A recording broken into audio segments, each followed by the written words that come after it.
دراسة كرين ووحدك نوكاري لاينبو قرتا علنك سنجتك قالنك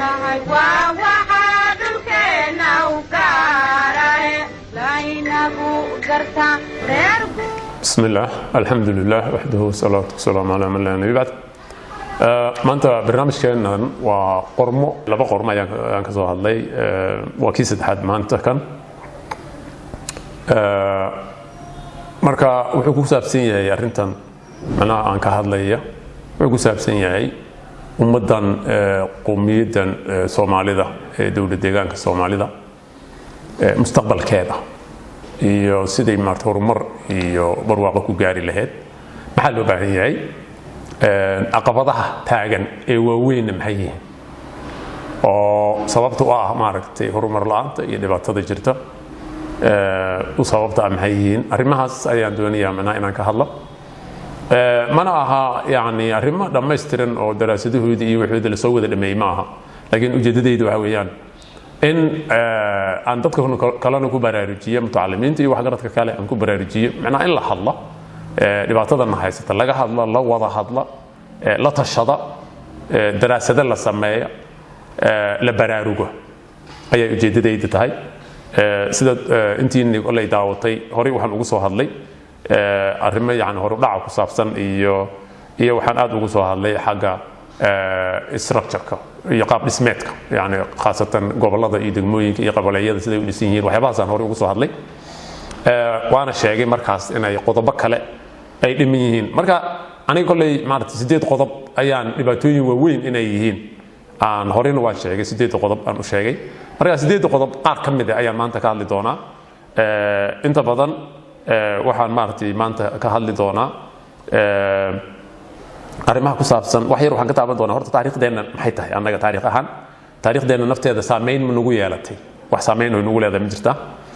marka sideen arintaas yaani lagu saxi karaa taa waa mid tan kale waxaan ka hadli doonaa xagga hogaaminta dhanka hogaaminta maxaa dhibaato ku jirto qabyaaladda ayaan iyadana ka hadli doonaa insha Allah taala waxa kale oo aan ka hadli doonaa bulshada iyada nafteeda halgankeeda iyo qaab dhismeedka ay leedahay waxyaabahaas iyo musuqmaasuqna waan ka hadli doonaa doorka aan federaalka ku leenahay ayaan ka hadli doonaa faragelin nagu sameeya oo khaasatan wadanka gudihiisa nugula sameeyo waan ka hadli doonaa insha Allah markuu dambeeyo waxaan isku dayi doonaa insha Allah waxyaabo aan xal u arka inaan soo jeediyo marka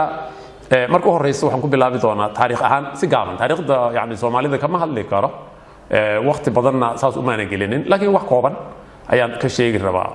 horta markuu horeysa Soomaali ahaan haddaan Soomaalinahay geeska Afrika oo idilba marka la fiiriyo taariikhiyan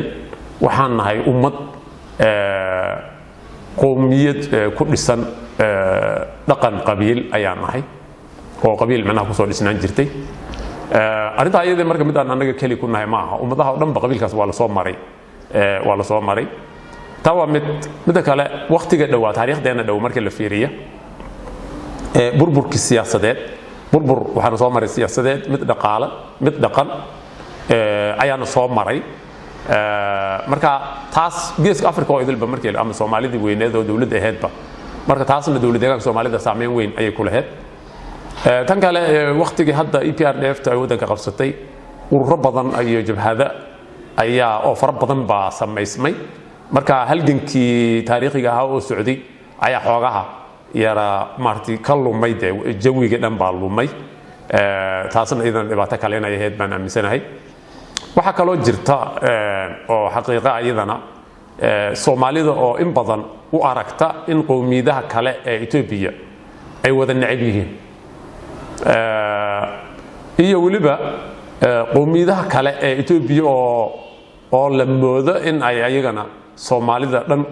u buusayaan oo taasna waa aan aragtidayda marka waxa kaloo jirta Soomaalida dhexdeeda macnaha maartay 30 sano la soo dhaafay dhibaatooyin waaweyn ayaa dhaxmaray dhibaatooyinkaas oo dhif fara badan baa isu geystay oo waxaad moodaaba yaani Soomaali intay iyada isu geysatay inay ka badan tahay intay dad kale u geysteen marka taasna macnaha si rasmi ah inta looga wada hadlay laga heshiinin oo jihadeedii macnaha lama meel dhigin marka horta arrimahaas oo dhan baa saameyn nagu leh oo mar kastaba waxyaabii ayaga ahay macnaha saameyn bay nagu leeyihiin marka intaas macnaha yani ani marka see lagu xalinaya kaba hadlaya laakiin arrimahaas waxaan macnaha ku talin lahaa mutacalimiin iga fiican baa jira arrimahaas arrimo jiro oo in macnaha daraasado laga sameeyo oo xalkooda la raadiyo u baahan inay yihiin anaamsane qodobka labaad haddaan u gudbo yani dhinaca hogaaminta Soomaali maanta maadaama jawiga ay ku jirto dee Soomaalida waxaan hore u soo sheegay hadda marka taariikh ahaan inay burburtay siyaasad ahaan dhaqan ahaan bulsho ahaan dhaqaale ahaan marka ummadda saas u burburtay maxay u baahan tahay in maartay la samata bixiyo waxay u baahan tahay hogaamiyayaal aan caadi ahayn ay u baahan tahay hogaamiyayaal macnaha qaabkan caadiga aan u shaqaynaynin oo nooc kale ah oo dee maartay ay u baahan tahay hogaamiyaha maanta loo baahan yahay waa nafti hure han weyn oo aan meel soo wax ka eegaynin hadaf leh iyo higsi iyo hadaf cad leh aqoon iyo karti u leh hogaaminta oo si joogto ah u qaado tilaabooyin ku dayasho mudan oo maaragtay ku qotoma xaaladda dhabta ah ee bulshada Soomaaliyeed marka taas ayay macnaha Soomaali u baahan tahay marka la helo hogaamiyihii loo baahnaa waa in uu waqti geliyaa xulashada mas'uuliyiin xambaarsan ama xambaari karo higsigiisa iyo hadafkiisa macnaha hogaamiyihii waxaan dhahnay midaan caadi ahayn oo sidaan kor ku soo sheegnay marka waqtiga ay ummadda ku jirtona waa waqti aan caadi ahayn xaaladana waa xaalad adag cid ka bixin kartaa loo baahan yahay marka hogaamiyaha naftiisa yani cid walba inuu iska soo aruursado ma ahane cid waxaan uu higsanaya maaragtay xambaari kartaa inuu soo xusho waqti badan geliyay u baahan tahay taas waa mid kale waxaan noqonay dad wada bedelmay dhan waliba oo wada bedelmay ayaa noqonay culummo noqota mutacallim noqoya siyaasi dad wada bedelmay ayaa noqonay macnaha waxaad arkaysaa maaragtay salaadiin iyo dad intay isku imaadaan maanta maaragtay wax ku hadlaya birri wixii ayaga ahay ludkeeda haddana ku hadlaya hal mar ku hadlaya marka khushubun musannada maaragtay aayadda quraanka yani noocaas camal inay la noqday dad mutacallimiin oo waxay ku hadlayeen wixii mutacallim ku hadli jiray aan ahayn ayaad arkaysaa waan wada rogomnay ama rogmanay waa dhalan rogmanay marka arrimahaas yani wax sahlan ma aha waxaa baaba'ay xilkasnimadii iyo dareenkii mas'uuliyadda xaaladda dhabta ah ee ay bulshada oo haddana laga been sheegaya dad mas'uuliyiin oo macnaha waxaan markaan ka hadlaya ma aha yani hadda maanta kuwa joogo kuwan ayagana waa la qiimayn doonaa weli aniga hadda daraasad maaragtay mas'uuliyiinta hadda joogta xukuumaddan hadda madaxweyne Mustafa uu hogaaminay lagu qiimeeyay weli maan gaarin laakiin waa general waxaan ka hadlaya 30 sano soo dhaafnay baa dhibkan uu nahayay marka bulshadii macnaha in laga been sheego xildhibaano aan macnaha cidii soo dooratay u hadli karin ama u hadlaynin ayaa macnaha nahaysata marka waxyaabahan marka ku dayashada yani mas'uuliyiinta yani dad lagu dayan kara oo ayaga naftu horoyaal leh nafti hure higsele inay noqdaan loo baahan tusaalahan yani ku dayashada oo kale waxyaabo yar yar aan soo qaadanaya waxaan xasuusanahay waqtigii madaxweyne Daawud oo kalaata waxyaabo uu isku dayay macnaha aad ugu dadaalay waxa kamid ahayd in shaqada iyo shaqaalaha la iswaafajiyo oo qof walba waxa uu garanayo uu qabto waqtiga ayada ahayd waxaan ognahay oon aniga macnaha idin ku soo arkay hawsha ayada waqti dheer ay qaadatay xukuumaddaas Daawud uu maartay hogaaminayay marka hawshaas markii la galay kadib waxa bilaabatay dadka inay dadkeen macnaha inay waxbarashada loo dhaqaaqo siyaasiyiintii iyo dadka xilka doonayay iyo wixii oo dhanba in macnaha waxbarasho la wada aada oo macnaha maartay ayay keentay oo birigaas waxa dhacday de qof madaxafiseed ahaa in la yiraahdo arkiibiye ayaad adiga u qalantaa macnaha waxa aad haysato shahaadada oo ruux arkiibiyada joogin madaxafiseed laga soo dhigay tii waxay keentay in waxbarashada loo cararo waxa kale tusaale ahaan waxa kale oo hadda maartay aan hadda arkay in ku arkay hadda xukuumaddan madaxweyne Mustafa markii la dhisay ugu horeysay waxyaabaha ay sameeyeen waxa kamid ahayd yani in la yiraahdo wasiirada masters waa inay haystaan maarad oo master horta ay haystaan marka inta badan arinta iyada waa la fuliyay laakiin macnaha fulinta ay fuliyeen ma waxaan sheegaya waxa dhacday oo aragnay oo macallimiin jaamacadda jigjiga joogta ay noo sheegeen arintaas markay dhacday oo arintaas la dhaqan geliyay in ay dadka masters isku diiwaan gelinaya ay xadki dhaafeen jaamacadda marka hadba wax wanaagsan oo hal wado wanaagsan marka sameysaba dadka de wadada ayada ahayd baaba loo markaas lagu xisaabtamaya laakiin waa in lagu adkaysto la sii wada marka wax badan oo ku dayasho leh hadii ay xukuumadda iyo maartay hogaaminta sameeyaan sidaas ayaa loogu dayanaya marka waxyaabahaas macnaha yaani ku dayashada ayaan ka soo qaadaya mid kale marka qarnigan hadda aan joogno waxyaabaha saameynta ku yeeshay hogaaminteena waxa ka mid ah Soomaalida oo guud ahaanba gaar ahaan siyaasiyiinta waxa afeeyay oo naafeeyay oo qeyrkood ka reebay qabyaaladda hadaf la'aanta hogaaminta ka sareynta sharciga macnaha qofka mas'uulka u baaba sharciga ka sareeyaba musuq maasuqo ka go'naansho la'aan waxyaabahaas oo dhan ayaa hadda hogaaminta marka hogaamin yaani maaragtay kuwan hadda joogo kuwa khayr qaba Allah ka dhiga laakiin xaalad caadi ma aha xaaladda lagu samata bixin karo ummadda macnaha sida caadiga ahayd hadaad u wado hawsha de sidii hore un bay ahaanaysaa natiijadana mooyaane isma bedelayso taa marka yani dhanka hogaaminta intaasaan ugu baxaya waxaan ka hadlayaa marka qabyaaladda mar dhaweyd waxaan soo sheegay qabyaaladda in ay macnaha maaragtay annaga Soomaali hadaan nahayba taariikhiyan ummad macnaha qabiil yani maaragtay qabiili ku dhisan ayaan nahay ummadaha kalena waa la soo wada maray ummadaha kale Yurub iyo waxaan oo dhan hatta way soo mareen arintaas marka horta waa maxay macnaha qabyaaladda maxaan anagu u naqaanaa waxa ay dadka macnaha meelaha qaarkood waxa lagu turjumay qabyaaladda ama qabiilaysiga ama qoloqolaysiga macnaha waxa lagu turjumay waa marxalad tiro dad ah isku ururiyaan ama isku yimaadaan ama heshiiyaan taageeraan ama iskugu xidhan yihiin iyagoo xiriirkooda xiriirka ka dhaxeeya yahay in qabiil in ay hal qabiil macnaha ka soo wada jeedaan ama hayb ay wadaagaan kuwaasi oo daacad u ah danaha qabiilka isla markaana u hoggaansan danta beeshaas ama qabiilkaas laguna colaadiyo oo laguna naco ciidaha kalena macnaha maartay ay ku colaadiyaan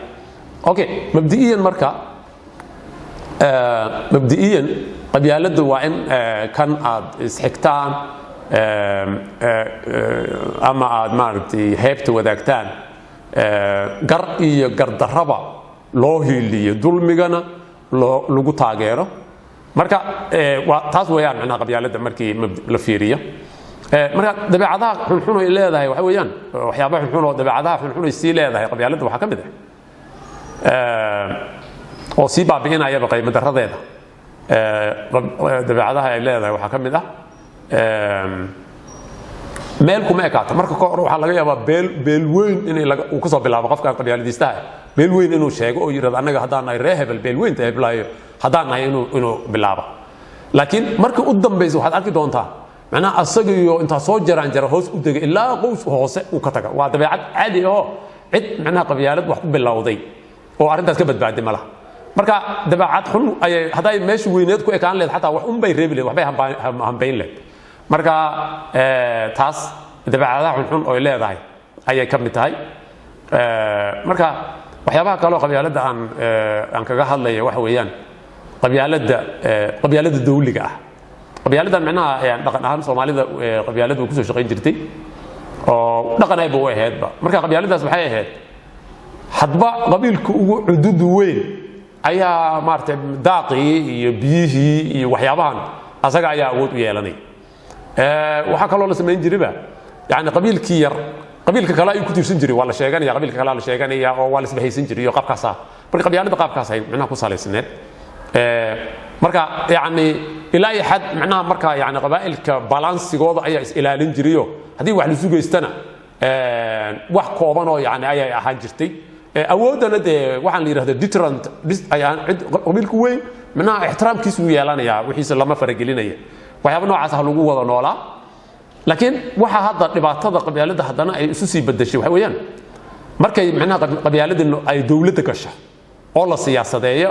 way ka sii xumaanaysaa tii hore marka sababaha ay ugu sii xumaanaysa iyo waxyaabaha cusub ay la imaadaysa ayaan ka hadli doonaa waxa kaloo ka yar hadli doonaa ma jirta marxalad ay dugsi tahay qabyaalada kolley sultaan timacasa dugsi ma leh qabyaalada ayuu yiri marka ma jirta yani waqti ay dugsi leedahay ma jirta taasna waa isweydiin doonaa yani aniga ma jawaabay dadka dhan ka wada jawaabay marka waa laga wada jawaabay mid kale waxaan ka hadli doonaa maxaa badiil ah yani wax bedela ma hayna qabyaalada oo ma loo baahan yahay wax bedela inaan helno sidees lagu heli karaa wixii bedeli lahaa ilaan hadaad shay caayso oo wax yihiin aad tiraha waxaad u baahan tahay wixii bedeli lahaa marka qabyaaladan wixii bedeli lahaa ma hayna marka arimahaasaan ayadana waxaan xoogoo yar ka sheegi doonaa marka waxa saameynta qabyaalada nidaamka bedeli lahaa baan macnaha wax yar ka leeyahay marka hore waxaan qabaa qabyaalada waxa inay bedesho loo baahan yahay waxa weeyaan horta wadamadan yani Europe iyo America iyo waxaan oo dhan way soo mareen qabyaalada oo hadba cidii xoog leh inay maartay wax walba iyada qaadato inta kalena ay muuqoonayso waa la soo wada maray laakiin markii dambe waxay ugu gudbeen ayaga inay yiraahdaan war yaa xoog badan taan intaan iska dayno maxaa dan yani inay isla qaataan markay waxaan ku rafaadeen marka aniga waxaan aaminsanahay qabyaalada qaabka loogu gudbi kara inay tahay in nidaam la helo nidaam system approach qaab nidaam marka dadka baahida ay maanta qabyaalada u qabaan wax ay ugu maarmaan waa inay helaan macnaha qabyaalada maanta maxaa lagu helayaa mid walaalka ayaa maartay jeega qabanaya de wax allaala wuxuu maartay awoodo dhan ayuu reerka siinaya waxyaabaha ay xaq u lahayn ayuu u keenaya wixii xaq u lahaayeen waa u soo dhicinaya waxyaabahaas dadka taasay macnaha ugu xilanaya naftaada meelaha qaarkood maba badbaadaysidba qabyaalada inaad hesho mooyaane okay marka haddaba marka anigu waxaan leeyahay haddii la doonayo inaan arrintaas ka baxna wixii bedeli lahaa si adag inaan u raadino oo la helay baad mooyaane qabyaalada waa xuntahay waa xaaraan wayna baabiisaan iska daayno taas yani maaragtay sax macnaha meel lagu ma gaaraya sax ah haday rabto laakiin wiligeed Allah 30 sano saas soo leeyahay maalin walba way sii darsanaysi marka yani aniga system approach waxaan la yiraahdaa ama nidaam bedel waa in la helo ko tusaale ahaan iminka maalmihii hore waxaan ka soo hadlay يعني structure إنه أدو خلدين يعني أو ولبا يدو سقى بيالد يعني يدو الراعي يعني خلادات وين دعين أو سمين تقبلية يدقموين كي قبل يعني يدو شرع إيو نظام إيو متقا نقاب علمي زي الرعينا اللي سميه مركا قبيالد دي يسيه رسي مدام ضدنا بديينا ضدنا اللقو يري ضدنا أن لسينين قبيالد يسيه بادسي تاس عمل سيدين لقو يرتكرا النظام لو دجيه شروط لو دجيه marka yani ma u baahanaysid marka adiga marka inaad qabyaaladaysaba ma baahanaysid oo degmadii iyo qabaleedii mid walba nidaam ku xiran yahay nidaamkaas aynu ugu shaqeynaya marka waad kaga badbaadi kartaa mid kale waxa la mid ah maalgelinta horumarka haddii maalgelinta horumarka loo sameeyo qorshe cilmi ku dhisan oo hadba ninkii madaxa oo imaada meeshuu rabo uu la carari kara ay noqonin oo nidaam adag loo sameeyo shuruudo adag loo sameeyo qaacido loo sameeyo marka ruux kasta oo degmo walba ama tuulo kasta jooga wuu qancaya in halkaas macnaha laga soo wada cararo oo aniga jaga ma helin iyo waxaas la yiraahdaba way soo yaraanaysa nidaam ay u baahan tahay tan kale xilalka heer degma heer gobol iyo heer deegaan in loo sameeyo shuruudo macnaha nidaam ay hadana ay macnaha lagu saleeyo shuruudo adag in loo sameeyo oo aqoon hufnaan waaya aragnimo karti ku salaysan in loo sameeyo hadiiba marka xililkii saas loo sameeyo isgarab orodku waa baabaya oo waliba tartan la geliyay gudoomiyaha gobolka haddii shuruud loo sameeyo marka hore isla markaas tartan la geliya degmada iyo maamulkeeda iyo waxaan oo dhan tartan la geliya yani maxaa bal isu daba ordayaa ciddi hawshaas waa qaban kartaa leh unbaa tartanka galaysa marka yani taas marka nidaamkii baa haddana ay ku salaysnayd marka qabyaaladii iyo wixii isdaba orodkii baa meesha yaraanay iyo suldaankii ordaayay oo maartay dhowr qof gacanta jiidayay ayaa meesha ka baxaya shaqaaleynta in tartan nadiif ah oo cadaan leh transparency la sameeya taas haday dhacdo marka yani dadka isma wareerinayaan oo wasiirkan u tag iyo suldaankii u tag iyo qayl iyo bud qaada iyo anaga reer hebel meesha ka baxaysaa marka haddana nidaamkii baan macnaha aan ku wada nidaamka qandaraasyada in laga dhiga mid hufan oo nidaam adag leh lagu saleeyo taasna iyadana yani dadkan isgarab ordaaye ee siyaasigan maarta qandaraas si hadii kala waan ku afuufaya waxaan oo dhan waxa dhahaya meesha ka baxaya cidda awoodda leh is soo dhistay qalabkii leh facility leh oo lacagti haysata ayaa qandaraaska qaadanaysa haddana waa lagu dabagelayaa oo si adag inta loogu dabagala ayaa wax fiican la sameynaya hadda cid walba inta qandaraas la siiya oo milyanaad ay la baxsadaan ayaa la leeyahay mashruuc isaga waa uu shaqeyn waaye haddana kuwa kale ayaa la siinaya kuwii horena lama qabanayo marka taasna iyadana nidaamkaas ayaa looga hortegi karaa waxaas oo dhan qabyaalada yareynayaan u soo jeedaya waxa kale tirada xildhibaanada waxaad arkaysaa degmo 200 oo kun degmo 300 oo kun iyo degmo 50 qof ay joogta oo isku xildhibaane hayb taas sharciga dhigaya adduunka xagee lagu arkay taasna waxaan aniga soo jeedinayaa tirada xildhibaanada degmooyinka ama deegaan doorashada in lagu saleeyo shacabka degmadaas marka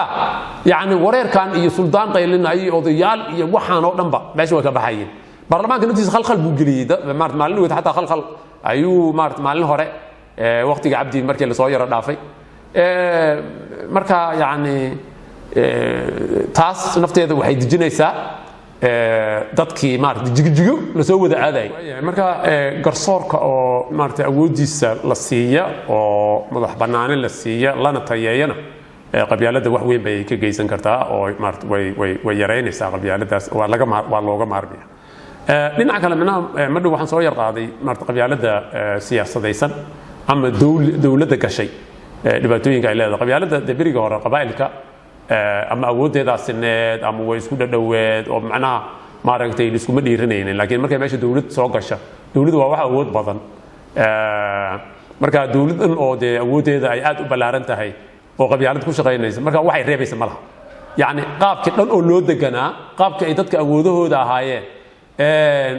demographic wixii arrimihii oo dhan bay bedelaysaa marka bahasha markii la siyaasadeeyo dhibkeeda kii hore wuu ka badnaanaya because gacanta dowladda awooddeeda ayaa aad u badan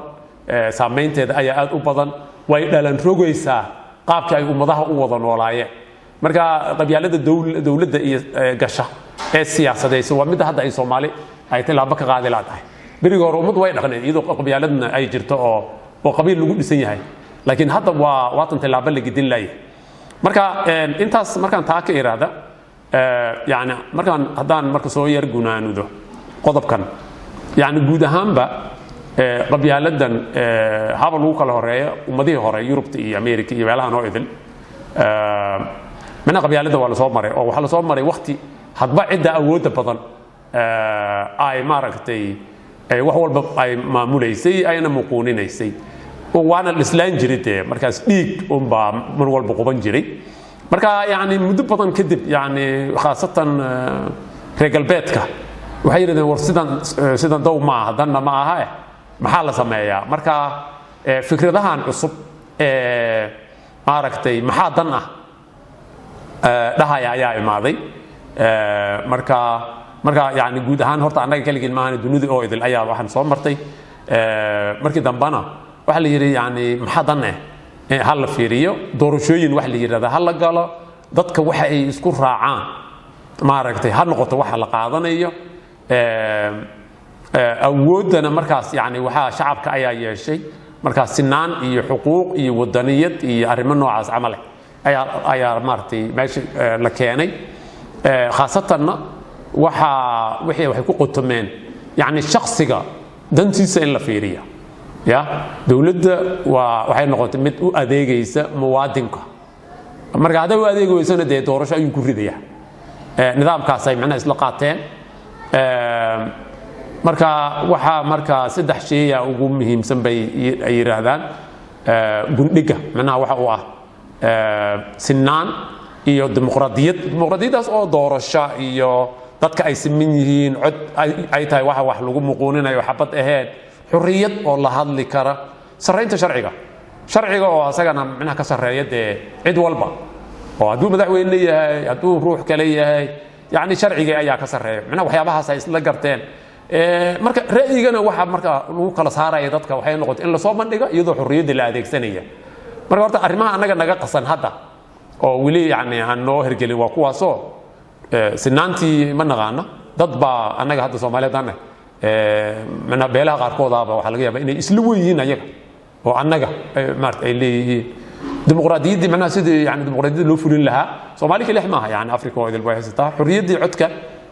nafteeda maartay waa liidataa sareynta sharcigana ma bal fahansanaba macna qofka markii xilka loo dhiiba macna awoodiyo idil inuu maartay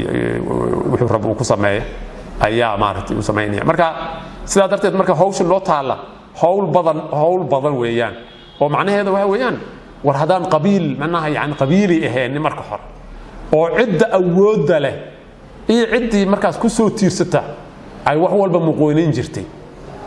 haddana aan nidaam cusub oo dawlad iyo nidaam aan anaga dhaqan ahaan u lahan jirin ay meesha imaadeen sidee kii hore loogu guuraa oo qabiilkan inta lagu guuro maxaa dan loo ah sidee lagu gaaraa hawl sahlan ma aha